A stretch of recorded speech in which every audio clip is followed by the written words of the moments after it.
பர்வதராஜகுமாரி மலையிலிருந்து பெருகக்கூடிய நதி கங்கை. அரசர்களுக்கு பல மனைவிகள் உண்டு என்பது காண்பிக்கப்பட்டிருக்கு. மணின்றது பிரதிஷ்டை பண்ணி அந்த மணி தான் கண்டை செவிக்கணும். இப்போ அதெல்லாம் கிடையாது. சுதா ஃப்ரம் நங்கநல்லூர் அவள் என்ன கேட்டிருக்கன்னா, இப்போ நம்ம இங்கே திருப்பலானியில் போயிட்டு சேத்து சமுத்திரம் இது பண்ணி அங்கே ஸ்ராத்தம் பண்ணுறோம். அதே மாதிரி கயாவில் போய் ஸ்ராத்தம் பண்ணுறோம். இப்போ இங்கே பண்ணிட்டு அங்கே பண்ணணுமா, அங்கே பண்ணிட்டு இங்கே பண்ணணுமா, இல்லை ஏதாவது ஒரு இடத்துல பண்ணால் போருமா அப்படின்ற ஒரு சந்தேகம். 40 வருஷத்துக்கு முன்னாடி இங்கெல்லாம் இவாளுக்கெல்லாம் ஆக்சஸ் இருந்துதா? இந்த 2 இடத்துக்கு போகிறதுக்கே யாருக்காவது முடியுமா?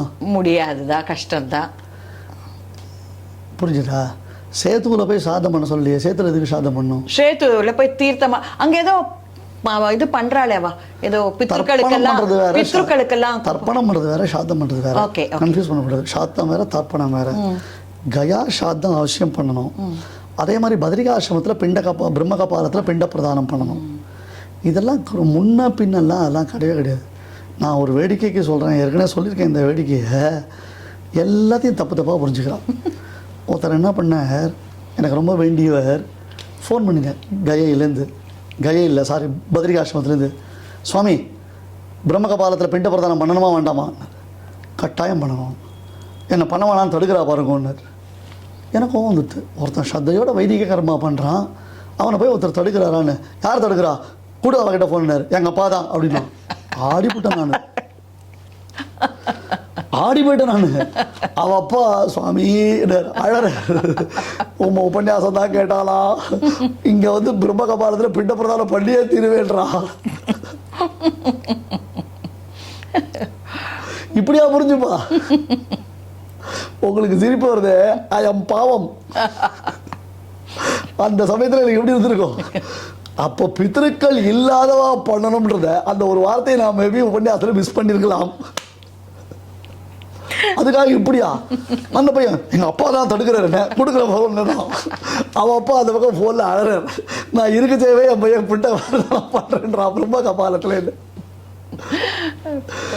எல்லாம் நான் சிங்கிங்காகவே புரிஞ்சுட்டு கட்சியில் ஏபிஎன் பேரில் ஏற்றிட்டு போடுறான். அது ஒரு 10 பேர் ஃபேஸ்புக்கில் இதுக்கோசமே உட்காந்துட்டு இருக்கான், இவரை எப்படாப்பா என்ன பண்ணலான்னு. அதனால ஷாக் ஆயிட்டீங்களா கேட்டவனே? பின்ன எப்படி இருக்கு? அவன் அப்பா அந்த பக்கம் போன்ல அழறான். அவனை போய் டே என்னடா பண்ண, நீ தானே சுவாமி சொன்னீங்கண்ணா. ஏண்டா ஒரு வார்த்தை என்கிட்ட இது யார் போனதுன்னு கேட்டுக்கூடாதா? அப்பா இல்லாதவா பண்ண வேண்டிய விஷயம்டான. இது என்ன நிஜமாவே சிரிக்கக்கூடியதாகவும் இருக்கு, சிந்திக்கக்கூடியதாகவும் இருக்கு. இது அந்த மாதிரி ஏடா கூடமா புரிஞ்சுட்டா தப்பு. முன்னாடி பண்றதா பின்னாடி பண்றதா அப்படிலாம் இல்லை. அம்மா இருக்குச்சே பண்ணக்கூடாதுன்னு சில பேர். ஏன் இருக்கு? அம்மா இருக்குச்சே அப்பா போயிட்டா கயா சாத்தம் பண்ணணும். சரியா? நிஜமாவே யோசிச்சு பாருங்க சுவாமி. எங்கள் அப்பா ரொம்ப கஷ்டப்பட்டு கயா போனார். அதே எங்கள் தாத்தாலாம் போல. எங்கள் ஃபேமிலியில் முதல்ல கயா போனது எங்கள் அப்பா 40 வருஷத்துக்கு முன்னாடி.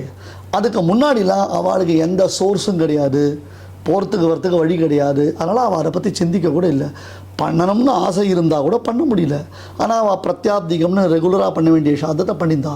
இப்போ காத்தால ஃப்ளைட் ஏறுறா, பாட்னாவில் இறங்குறா, சக்குன்னு ஒரு கார் எடுத்துக்கிறா, டாடா சுமோ எடுத்துக்கிறா, கயாவுக்கு போகிறா பண்ணுறா, திருப்பி சாயங்காலம் ஃப்ளைட் ஏறி அதுக்கு வந்துட்டே இருக்கான்.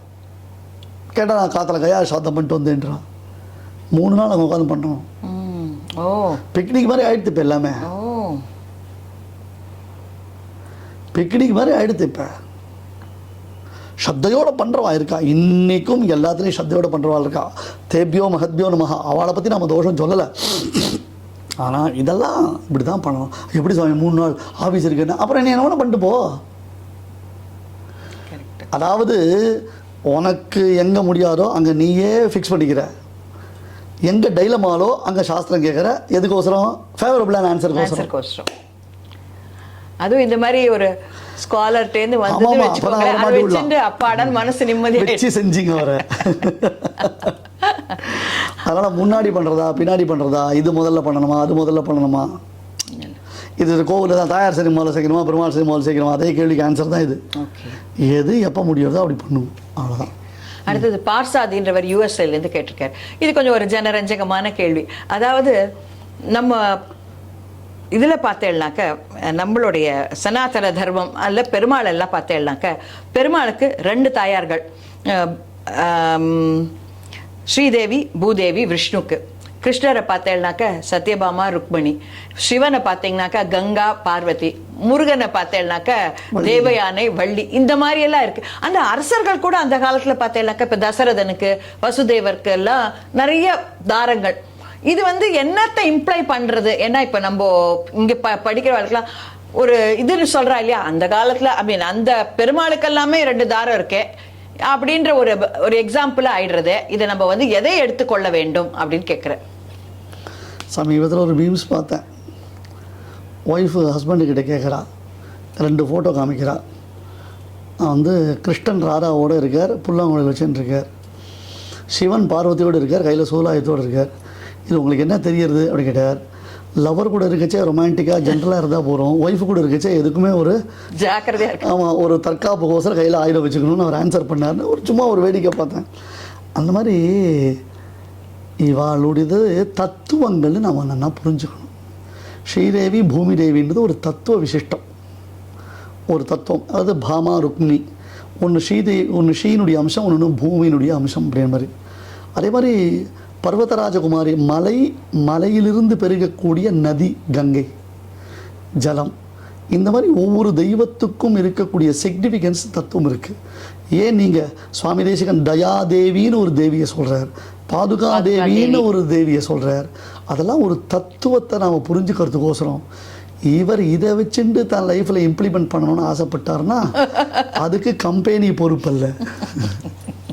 இல்ல அது என்ன தாத்பரியம், நம்ம எப்படி புரிஞ்சுக்கிறது அப்படின்னு கேட்கிறாரு. ஏன் அந்த மாதிரி 2 இதுவா வருது அப்படின்னு புருஷாளுக்கு அந்த காலத்துல இருந்தே 2 மனைவிகளோ அல்லது 3 மனைவிகளோ உண்டு. பகுவல்ல பாகாக்கள் ராஜானகான்னு சொல்றான். அரசர்களுக்கு பல மனைவிகள் உண்டு என்பது காண்பிக்கப்பட்டிருக்கு. இப்போ கூட உத்தரப்பிரதேசத்தில் ஒருத்தர் வந்து அக்கா தங்க 2 பேரையும் ஒரே சமயத்தில் கல்யாணம் பண்ணிட்டார். இப்போ ரீசெண்டாக நான் சொல்கிறது ஒரு வாரம் 10 நாளைக்கு முன்னாடி உத்தரப்பிரதேசத்தில் ஒருத்தர் அக்கா தங்க 2 பேரையும் கல்யாணம் பண்ணிட்டார். அந்த மாதிரி இன்றைக்கும் நடக்கிறது இருக்குது. ஆகையால் இதில் ஒன்றும் பெரிய தத்துவம் யோசிக்க வேண்டியது. வழிபாட்டு முறையில் நாம் பெருமாளை ஸ்ரீ பூமி நீலா சமேத அப்படின்ற மாதிரி நாம் சேவிக்கிறோம். வள்ளி தெய்வ யானையோடு சேர்ந்த முருகன் அப்படின்னு நம்ம சேவிக்கிறோம், அவ்வளவுதான். ரைட்டா? இதை ஓவராக எடுத்துட்டு எல்லாத்தையும் பெருமாள் பண்ணார்னா பெருமாள் பண்ணதெல்லாம் நாம் பண்ண முடியுமா? பெருமாள் பண்ணதெல்லாம் நாம் பண்ண முடியுமா? அது அவர் பெருமாளாக இருக்கிறதால அவர் சில காரியங்கள் பண்ண முடியும். இதே ராமன் எடுத்துக்கிச்சே, அவர் வாழ்ந்து காமிச்சார்ல, மனுஷனாக வாழ்ந்து காமிச்சார்ல, ஒரு பத்னியோடு தான் எப்படி இருக்கணும்னு வாழ்ந்து காமிச்சார் இல்லையோ. இன்ஃபேக்ட் ராமன் ஒரு மனைவியோடு எப்படி வாழணுன்றதையும் காமிச்சார். அதே மாதிரி கிருஷ்ணன் பல மனைவியுடன் எப்படி வாழணுன்றதையும் காண்பித்தான். நம்ம மனசெல்லாம் அந்த அளவுக்கு விசாலெல்லாம் கிடையாது. பொசசிவ்னஸ் அதிகம். சின்ன சின்ன விஷயத்துக்கெல்லாம் நம்மளால் வந்து நம்மளை கண்ட்ரோல் பண்ணிக்க முடியாது. ஒரு லெவலுக்கு மேலே அதெல்லாம் நம்ம எக்ஸாம்பிளாக எடுத்துக்க முடியாது. அது வழிபாட்டு முறைன்றது வேறு, ப்ராக்டிக்கல்ன்றது வேறு. அதனால் நமக்கு இதை ப்ராக்டிஸ்டாக நாம் ராமபிரானை ஃபாலோ பண்ணுறது தான் பெஸ்ட். அதுதான் ராமபிரானை கற்பார் ராமபிரானை அல்லால் அதே மற்றும் கற்பரும். ராம்குமார் வில்லிவாக்கம், அதாவது கோவிலுக்கு செல்ற ஒரு முறை இருக்கு இல்லையா, நம்ம வந்து முதல்ல இவாளை சேவிச்சுட்டு போகணும், அப்படி சேவிச்சுட்டு போகணும்னு, அது என்ன முறை அப்படின்னு கேட்குறேன். அங்கே இருக்கிறவாள்லாம் நம்மளை முறைக்காமல் எந்த ரூட்டில் அனுப்புகிறாளோ அந்த ரூட்டில் போய் சேவிக்கிறது தான் சரியான முறை. சிங்கப்பூரிலிருந்து லதா அவர்கள், இந்த கண்டாவதாரம் எடுத்த உங்களுக்கே அதை பற்றி ஒரு கேள்வி. இப்போ ஆற்றுல பூஜை பண்ணுறா இல்லையா, பெண்கள் எல்லாம் பூஜை பண்ணுறதே மணி அடிக்கலாமா அப்படின்ற ஒரு சந்தேகம். பூஜை என்பது ஆகமமாக, அதாவது புருஷாளுக்கு திருவாராதன கிரமம்னு சொல்லப்பட்டிருக்கு ஸ்ரீ வைஷ்ணவ சம்பிரதாயத்தில். ஸ்மார்த்தாளுக்கு பஞ்சாயத்தன பூஜையோ ஏதோ ஒன்று உபதேசமாகும். எனக்கு அதை பற்றி ரொம்ப டீட்டெயில்ஸ் தெரியாது. புருஷாளுக்கு சமாசரணம் பொழுது, பஞ்சசம்ஸ்காரம் பொழுது, வைஷ்ணவாளுக்கு நான் சொல்கிறேன், அவளுக்கு அந்த சமயத்தில் தான் திருவாராதன கிரமம் உபதேசம் பண்ணப்படும். அதை வச்சு தான் அவள் சாலக்கிராம திருவாராதனங்கள் பண்ண முடியும். ஜென்ரலாக பண்ணக்கூடியதான பூஜைகளை எப்படி வேணால் பண்ணலாம். மணி அடித்தும் பண்ணலாம், மணி அடிக்காமல் பண்ணலாம். இன்னொன்று தெரிஞ்சுக்கோங்க, மணின்றது பிரதிஷ்டை பண்ண வேண்டிய மணி. நம்ம கடையில் வாங்கிட்டு வந்து அப்படியே ஆற்றுல வச்சுலாம் யூஸ் பண்ணலாம் முடியாது. மணின்றது பிரதிஷ்டை பண்ணி அந்த மணி தான் கண்டை சேவிக்கணும். இப்போ அதெல்லாம் கிடையாது, யாரும் பண்ணுறதில்ல. அதுவே ஒரு நியூஸ், எனக்கு தெரியல. மணியை பிரதிஷ்டை பண்ணுறதுன்னு நான் இப்போதான் கேள்விப்பட்டேன். மணி பிரதிஷ்டை பண்ணணும். கழுத்தில் நாம் இந்த தாமரமணி மாலை அதெல்லாம் போட்டுக்கிறோம் இல்லையா, நம்ம அதெல்லாம் பிரதிஷ்டை பண்ணணும். ஜப மாலையெல்லாம் பிரதிஷ்டை பண்ணணும். கடையில் வாங்கி நம்ம அப்படியே யூஸ் பண்ணுறோம். எப்படி கடையில் வாங்கின பாத்திரத்தில் ஸ்டிக்கர் கூட பிக்காமல் அப்படியே அடுப்பில் வைக்கிறோமோ அந்த மாதிரி இதெல்லாம். அதில் பிரதிஷ்டை பண்ணியில் கண்டை சேவிக்கிறதுன்னு வழக்கம் வச்சுட்டுருக்கா. இப்போ ஸ்திரீகள் என்ன பண்ண, படத்துக்கு ஒரு கற்பூராரதி பண்ண போகிறா, ஒரு பூஜை பண்ண போகிறா, அவ்வளோதானே, பண்ணிட்டு போட்டோமே, அது தப்பே கிடையாது. Okay, last. ஓகே, இவர் வந்து வரதராஜன் ஃப்ரம் லண்டன்லேருந்து கேட்டிருக்கார். அவர் என்ன சொல்கிறாருனாக்கா, இப்போது சில நித்திய அனுஷ்டானங்கள் இருக்குது, வழிமுறைகள் எல்லாம் இருக்குது. அதெல்லாம் நம்மளுக்கு கடைப்பிடிக்க முடியாமல் சில சமயம் போயிடுறது. ஆனாலும் கடவுள் பக்தி நிறைய மனசில் இருக்குது. அண்ட் அதனுடைய வழிமுறைகளும் தெரியாமல் நிறைய பேர் இருக்கோம். நீங்கள் பார்த்தேன்னாக்கா இப்போது நம்ம திருப்பானாழ்வார், கண்ணப்ப நாயனார்லாம் வந்து அவள் வழிமுறை தெரியாமல் ஆனால் அதீத பக்தர்கள். அந்த மாதிரி நம்ம பக்தியோடு இந்த காலத்தில் இருந்தால் போருமா? ஏன்னாக்கா எனக்கு சிலதெல்லாம் தெரியல, அதனால உங்களை கேட்குறேன் அப்படின்றார். பாருங்க, இந்த கேள்வி இதுக்கு முன்னாடி விதுரன் கதையிலே நான் பதில் சொல்லிட்டேன். அதை வேறு ஆங்கிள் அதே கேள்வி கேட்டிருக்கார். ஒன்று. ரெண்டாவது, திருப்பானாழ்வார் லெவலுக்கு தன்னை வசத்திக்கணும்னு இவர் ஆசைப்பட்டார், நல்ல விஷயந்தான். சரியா? என்ன திருப்பி திருப்பி என்ன தெரியணும். இன்றைக்கி நாம் பண்ணுற காரியங்களை எம்பெருமான் ஏற்றுக்கிறான். கையை கூப்பி ஆழ்ந்த பக்தியோடு சேவிங்கோ. தொட்டதுக்கெல்லாம் சந்தேகப்படாதீங்க. நம்ம தெய்வம் அனுகிரகம் பண்ணுற தெய்வமே தவிர்த்து நம்ம தெய்வம் தண்டிக்கிற தெய்வம் இல்லை. அதாவது நான் நேற்று கூட என்னுடைய சிஷ்யாளுக்கு சொன்னேன், நாம் பண்ணுறது தப்பு அப்படின்னா நம்ம தெய்வம் என்ன பண்ணு தெரியுமா, ஏதாவது ஒரு ரூபத்தில் நமக்கு அதை உணர்த்திடும். இது ரொம்ப நல்லா இருக்கு கேட்கறதுக்கு. இதுதான் எல்லாருக்கும் கேட்க வேண்டிய ஒரு, நாம் பண்ணுற காரியம் தப்பு அப்படின்னா நம்ம தெய்வம் ஏதாவது ஒரு விதத்தில் நமக்கு உணர்த்திடும். இப்போ ஒரு எக்ஸாம்பிள் சொல்கிறேன். பகவானுக்கு நிவேதனத்துக்கு அருகதை இல்லாத ஏதோ ஒரு வஸ்துவை நம்ம கையில் எடுத்துட்டு கோவிலுக்கு போகிறோம் அப்படின்னா கூட்டத்தில் ஒருத்தர் தட்டி அந்த வஸ்து கீழே விழுந்துடுறது. இங்கே ஐயோ சுவாமிக்குன்னு நாம் எடுத்துகிட்டு வந்தது கீழே விழுந்து கொடுத்தே அப்படின்னு நீங்கள் அதை அபச்சாரமாக நினைக்கிறீங்கோ. நான் எப்படி நினைக்கிறேன், இது பகவானுக்கு நிவேதனத்துக்கு அருகதையான வஸ்து இல்லை, அதனால் பெருமாள் அதை தடுத்து விட்டாருன்னு நான் நினைக்கிறேன். பியூட்டிஃபுல். கரெக்ட். புரியுறதா உங்களுக்கு? அந்த மாதிரி நிமித்த சொப்னாத்தியின்னு சுவாமி தேசிகன் எடுக்கிறார். பெருமாள் நமக்கு ஏதாவது ஒரு ஓமன் மூலமாக, சகுனங்கள் மூலமாக நாம் செய்யும் நல்ல காரியத்தையும் நமக்கு புரோத்சாகம் பண்ணி அறிவிப்பான். நாம் தப்பு பண்ணினோன்னா ஏதாவது விதத்தில் நமக்கு சொல்லிவிட இது தப்பு அப்படின்னோடனே நாம் அதை மாற்றிக்கணும். அங்கே நாம் மாற்றிக்கணும், அதை நாம் புரிஞ்சுக்கணும். ஓகே, இது பெருமாளுக்கு திருவுள்ளம் இல்லைன்னு. இப்போ அவர் வரதராஜன் அங்கே உட்காந்துட்டு பெருமாள்கிட்ட பக்தி பண்ணிட்டுருக்கார். இத்தனை நாள் அவருக்கு அவன் பகவான் அனுகிரகம் பண்ணிட்டுருக்கான். நடுவில் ஏதாவது ஒரு விதத்தில் அவருக்கு உணர்த்திருப்பான் இது தப்புன்னு. அதை அவர் கரெக்டாக ஃபைண்ட் அவுட் பண்ணிட்டார்னா போகிறோம். மற்றபடி அவர் பண்ணக்கூடிய எல்லா பக்தியும் சரிதான். அவர் கண்ணப்ப நாயனார் மாதிரியா இல்லை திருப்பானாழ்வார் மாதிரியான்னு எனக்கு வேல்யூ பண்ணுறதுக்கு ஞானம் கிடையாது, பக்தி கிடையாது. அதை நான் சொல்ல முடியாது. கண்ணப்ப நாயனாரை நாம் யோசிக்கும் பொழுது கண்ணை அவன் பிடிக்கின்றானே, நம்மால் அது முடியுமா? அந்த கண்ணப்ப நாயனாரை மட்டும் நாம் பார்க்குறோம். ஆனால் எவ்வளவு பெரிய ஆட்டிடியூடு. கூரத்தாழ்வான் மாதிரி அப்படின்னா ஆச்சாரிய பக்தினா தன் கையால் எழுத்தாணியால் தன் கண்ணை தான் பிடிங்கின்றாரே, அதெல்லாம் எவ்வளோ பெரிய விஷயம் இல்லையா? சட்டுன்னு நம்ம பெரியவாள் எடுக்க வேண்டாம். நாம் என்ன பண்ணுறோம், நாம் ஏதோ தப்பும் தவறுமா கோணாமனா கோவிந்தான்னு பண்ணுறோம். பெருமாள் ஏற்றுப்பான். உந்தன்னை சிறுபேர் அளித்தனவும் சீரியர்களாது. அதுக்கு தான் நான் உட்காந்துருக்கான்.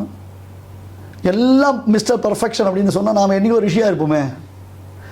அது இல்லாத சாமானியர்கள் தானே சார் நம்ம.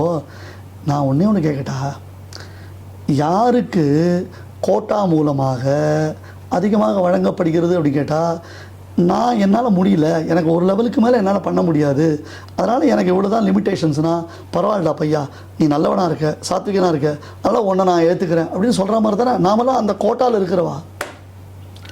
ரிஷிகளாக நாம் இருக்க முடியாது, ஆழ்வார்களாக நாம் இருக்க முடியாது, ஆச்சாரியர்களாக இருக்க முடியாது. கரெக்ட் இல்லையா? நம்மளாம் ஆல் பாஸ் கேட்டகரியில் உட்காந்துருக்கோம். கரெக்ட். அந்த கருணையை நம்மளை காப்பாற்றுறது. ஏன் தொட்டதுக்கெல்லாம் சந்தேகப்படுறேன்? பயம். அதாவது ஐயோ, அதுதான் நிறைய பேருக்கு என்னன்னா தாங்க முடியல. அது இப்படி பண்ண முடியலையே, அதனால தெய்வ குத்தமாயிடும், இப்படி பண்ண முடியலையே, பயமா இருக்கு. அதுதான் ஆமா, குத்தமாயிடும். இதுக்காக 15 நாள் தலைகீழ நீ வந்து உன்னை கட்டி தொங்க விட்டு கீழே நெருப்பை மூட்டிண்டு ஒரு வேளை மட்டும் சாப்பிட்டுட்டு பரிகாரம் பண்ணு நான் சொல்றேன். ரெடியா? யாரும் பண்ண மாட்டா. ஏபிஎன் சேனலே பிளாக் பண்ணிடுவா. என்ன எதிர்பார்க்கிறா இந்த ஜனங்கன்னு எனக்கு புரியல. சும்மா சம்சயாத்மா வினஸ்வரி, எப்போ பார்த்தாலும் சந்தேகத்திலேயே உட்காந்துதான். அது வேஸ்ட். மேலே நீங்கள் பாட்டுக்கு நல்ல காரியம் பண்ணுறோமா, மனசில் ஒரு திருப்தி வருதா, பெருமாள் ஏதாவது ஒரு சகுனத்தில் நமக்கு அந்த காரியத்தை பண்ணியிருக்கான்னு சொல்லி காமிக்கிறானா, சந்தோஷமாக இருக்கும். நோண்டிகிட்டே இருக்காதீங்க. இது தப்பா அது தப்பா, இப்படி இருந்தால் பார்க்கலாம். ஒத்த கண்ணு மூடின்னு பெருமாள் செய்யலாமா, ரெட்டை கண்ணு மூடின்னு பெருமாள் செய்யலாமா, வலது முக்கால மூச்சு விடலாமா, இடது முக்கால மூச்சு விடலாமா, என்னையா கேள்வி இதெல்லாம். நம்மளோட இருக்கிற நம்ம கேமரா பர்சன் திரு ராஜ்கமல் அவர் ஒரு சந்தேகம் கேட்கிறார். இவ்வளவு நேரம் ஷூட் பண்ணிட்டே இருந்துட்டோம், அவருக்கு ஒரு சந்தேகம் சுவாமிகளை கேட்கணும் அப்படின்னார். அது என்ன சந்தேகம் அப்படின்னாக்க, நம்ம வந்து வாரணாசிக்கு போனா நம்ம கர்மங்கள்லாம் தொலைஞ்சு போயிடும் அப்படின்னு சொல்றோமே, ஆனா வந்து அது தொலைவே தொலையாதுன்னு சில பேர் சொல்றாரு. அது தொலையுமா தொலையாதா அப்படின்ற ஒரு கேள்வி அவருக்கு சுவாமிகள் என்ன பதில் சொல்றாருன்னு பார்ப்போம். ரொம்ப சூப்பர்.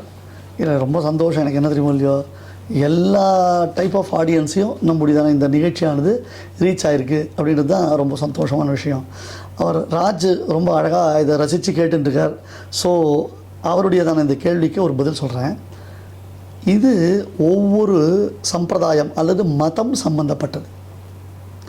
இப்போ காசிக்கு போனால் முக்தி அப்படின்னு ஒரு மதத்தில் சொல்லப்பட்ட விஷயம் அது. ஏன்னா காசியில் ஒருத்தன் இறக்கும் தருவாயில் அவனுடைய வலது காதில் ராம தாரக மந்திரத்தை பரமேஸ்வரன் உபதேசம் பண்ணுறார் அப்படின்னு சங்கர பகவத்பாதரே ராமபுஜங்க ஸ்தோத்திரத்தில் சொல்கிறார். யதா வர்த்ததே கர்ணமூலேந்த காலே சிவோ ராம ராம ராமேதி காஷ்யாம் ததேகம் பரம் தாரக பிரம்மரூபம் பஜேகம் பஜேகம் பஜேகம் பஜேகம்னு சொல்கிறார். அதனால் மகாமந்திர ஜோயி ஜபத் மகேஷ் காசிக்கே முக்தி உபதேசுன்னு துளசி ராமாயணம். சரியா? ஸோ காசிக்கு போனால் மோட்சம் அப்படின்றதாரு. இதை தான் இந்த நிகழ்ச்சி இதுக்கு முன்னாடி இந்த தொடரில் நான் முதல்ல என்ன சொன்னேன், சரணாகதி பண்ணால் நமக்கு மோட்சம். அப்போ மொத்த கர்மாவும் கழியும். ராஜ் உங்களுக்கு ஒரு ஆன்சர் பண்ணுறேன் பாருங்க. மொத்த கர்மாவும் நமக்கு கழியறதுக்கு ஒவ்வொரு மதத்துலேயும் வழி சொல்லப்பட்டிருக்கு. ஆனால் ஒன்று ஞாபகம் வச்சுக்கோ, மொத்த கர்மாவும் கழிஞ்சாதான் மோட்சம். அது என்ன விதமான மோட்சம், எந்த விதத்தில் மோட்சம், அது அப்புறம் பார்த்துக்கலாம். பட் கர்மா முழுக்க கழியறதுக்கு சனாதன தர்மம் ஒவ்வொரு தர்மத்திலையும் வழிமுறைகள் சொல்லப்பட்டிருக்கு. நாம் எதை சார்ந்திருக்கிறோமோ அதன் வழியில் நாம் நடந்து நம்முடைய கர்மாக்கள்லேருந்து நாம் விடுதலை அடையலாம். இன்னொரு கேள்வி, இப்போ நம்ம ஆரம்பத்துல ஒரு கேள்வி கேட்டோம். அதாவது இந்த கேலண்டர்லாம் வரைச்சே நம்ம அதை வந்து எப்படி அதை வந்து நம்ம அப்புறப்படுத்த முடியும், போடுறச்சே பெருமாள் படம்லாம் இருக்கே மனசு கஷ்டமா இருக்குமே அப்படின்ற ஒரு இது இருக்கு. நம்மளுடைய கேமரா பர்சன் ஒரு வீடியோவில் பார்த்துட்டு ஒரு இன்ஸ்டாவில் பார்த்துட்டு சொல்கிறார், ஒரு பெங்களூரில் ஒரு எக்ஸிபிஷன் நடத்தினார்களாம். அதாவது நம்மளுக்கு வேண்டாத படங்கள் விக்கிரகங்கள்லாம் அங்கே கொண்டு போய் நம்ம சேர்த்துட்டோம்னா அதை விரும்புவர்கள் வந்து அங்கேருந்து வாங்கி கொண்டு போகலாம் அப்படின்ற மாதிரி ஒரு கான்செப்ட் இருக்கு அப்படின்னு அவர் சொல்றார். இதை பற்றி சுவாமியோட ஐடியா என்ன அப்படின்றத நம்ம கேட்போம். ரொம்ப நல்ல ஐடியா இது. இது யாருக்குமே மனசு சிரமம் இல்லாத பண்ணக்கூடியதான ஐடியா இது. யாருக்கு தேவையோ, ஏன்னா எப்போவுமே நான் ஒன்று சொல்லுவேன், நமக்கு தேவையில்லைன்றோம் இன்னொருத்தருக்கு தேவைப்படுறது இல்லையா. இதை எங்கள் அம்மா சொல்லுவாள். எப்படி அப்படி கேட்டால், நமக்கு புளிச்சு போன கூட்டு குழம்பு சாத்துந்து அதெல்லாம் ஒரு தொட்டியில் கொட்டி வைக்கிறோம். ஆனால் அதை மாடு சுவையாக சாப்பிட்றது. தேவையில்லைன்னு உலகத்தில் எந்த வஸ்துவும் கிடையாது. உனக்கு தேவையில்லை, உனக்கு தேவையில்லைன்னா அது இன்னொருத்தருடைய தானே தேவையாக இருக்கலாம். யார் இல்லைன்னு சொல்ல முடியும்? இந்த ஊசி போட சாத்து நான் சாப்பிட முடியுமா? ரசத்தை அந்த குழம்பை என்னால் வாயில் வச்சுக்க முடியுமா? இல்லையா? அதை நன்னா முஸ்கு முஸ்கு முஸ்குன்னு அந்த மாடு சாப்பிட்டுட்டு நன்னா திக்காக எனக்கு திரட்டி பால் கலற பால் கொடுக்குறது. எப்படி அது? இது எம்பெருமானுடைய விசித்திரம். இது ஈஸ்வர சிருஷ்டி. அதாவது ஒருத்தர் கேட்குறார், புல்லை சாப்பிட்டு பசு பால் கொடுக்குறது, அந்த புல்லை நான் சாப்பிட முடியுமா? இல்லை சாப்பிட்டுட்டு என்னால் பசு பண்ணுற வேலையை என்னால் பண்ண முடியுமா? அப்படி கேள்வி வருது. அந்த மாதிரி எனக்கு உபயோகம் இல்லைன்னா இன்னொருத்தருக்கு வேறு விதத்தில் பெருமாள் அதை உபயோகம் கொடுப்பான், வேறு விதத்தில் அது கொடுக்கலாம். ஸோ இது ஒரு ரீசைக்கிள் கான்செப்டை. நான் எல்லாத்தையும் கொண்டு போய் கோவிலில் வச்சிடலாமான்னு கேட்பான். கோவிலில் குப்பையை சேர்ப்பலாம்னா உனக்கு வேண்டானா கொண்டு போய் கோவிலில் வச்சுருவேன். நல்ல கதையாக இருக்க. இதெல்லாம் நடுவில் அந்த வழக்கம் ரொம்ப இருந்தது சார். ரொம்ப தப்பு அது. அதாவது கோவிலில் குப்பை சேர்க்கக்கூடாது. அது உனக்கு அதாவது பெருமாள் உன்னை ஒன்றும் பண்ணிடக்கூடாது, அதே சமயத்தில் நாம் தடுக்காமல் இருக்கணும், என் வீடு காலியானோம் கோவில் குப்பையானோம். என்ன லாஜிக் இது? தப்பு அது. இவா கொடுத்துருக்கிறது நல்ல ஐடியா, நம்ம ராஜ்யம் சொன்னது நல்ல ஐடியா அது இல்லையா? ஒரு இடத்துல கேதர் பண்ணுங்க, யாருக்கு என்ன வேணுமோ எடுத்து போங்க, யாருமே எதுவுமே எடுத்து போகலன்னா என்னன்றது என்ன கேட்காதீங்க. சரியா சுவாமி? ஒருவேளை யாருமே எதுவுமே எடுத்து போகலாம், நாங்கள் என்ன பண்ணுறது, உட்காந்துல கொண்டு வச்சு விட்டான்னா என்ன சொன்னாலும் பயமா இருக்கு நம்ம ஆடியன்ஸ் கிட்ட. அல்ல கீழே டிஸ்க்ளைமர் போட்டுட்டே இருக்கோம். போட்டு சரியா? ரொம்ப சந்தோஷம். நமஸ்காரம்.